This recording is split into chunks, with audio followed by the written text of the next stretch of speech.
Sige, ikaw rin. Pag naging bisyo mo yan, akala mo ba madaling takasan yan? Eh, wala ka sa tao eh. Okay nga yun eh. Ito, tatandaan mo ha. Pag inulit mo pa yan, kalimutan mo na magkaibigan tayo. Oh, sige. Hindi ko na gawin. Pambira naman ito. Alam mo, baby, What? Sinupalo eh.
Ano? Nakita niyo?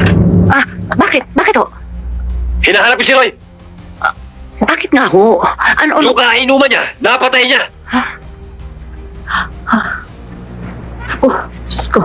Nay? Ano nangyari? Nay? Ano nangyari kay kuya? Ay, makialam. Nay, bakit? Nay, Pwede ko ba marikisin yung bahay niyo? bakit Nay? Baka nang gustong gumanting yan dahil nabugbugyan ni kuya eh. Dabitin mo. Ay, bakit? O ikaw ha, kung sasagot ka, ayusin mo. Talagang wala ko alam sa nangyari. Hindi ko talaga alam, sir eh. Eh, nung ko lang nakita yung gamot yun eh. Good morning, sir. Alam malay ko, gamot yung sa sakit ng ulo, sa sakit ng tiyan. Seryo? Sir. No smoking, ikaw nagbigay ng stress sa tabi mo. Ikaw ang promotor. Hindi balik ko, ikaw na lang mamatay. Tatamay pa kami. Ikaw mo na lang sasabihin house, ano? Hindi ko yan, sir. Si Roy Montemayor ho. Roy Montemayor, kaano yun ni Beloy? Anak ko ni Beloy Montemayor. Pusa ka lang ama. Ang anak, pusa ka din. Talagang ang mangga, hindi magbubunga na santol. Oh, Si Roy, Wala siya dito eh. ano wala? Alam ko nandito siya. Alam ko nandito siya. Alam ko nandito. Teka muna, huwag ka na magalit. Tama na yan, tama na. Roy, lumabas ka! Alam ko nandito ka! Roy, Pinagtatakbo Labas na dyan. pa ako? Lumabas ka na dyan, Beloy! Mag-usap tayo! mana po inay. Ano naman itong ginawa mo? Nagako ka na sa akin, ha?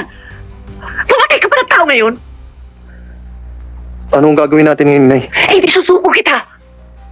susuko. Baka hindi mo alam kung ano mangyayari sa anak mo. Papasok yan sa bilangguan. At pangalan pa lang niya. Pag-iinitan na yan doon. Mas mabuti na yun! Kaysa habang panahon nagtatago siya. Ayokong matulad siya sa kanyang ama. Sumama na sumama! Hindi ko naman gusto yung nangyari, inay. Nilagyan nila ng drugs yung iniinom ko.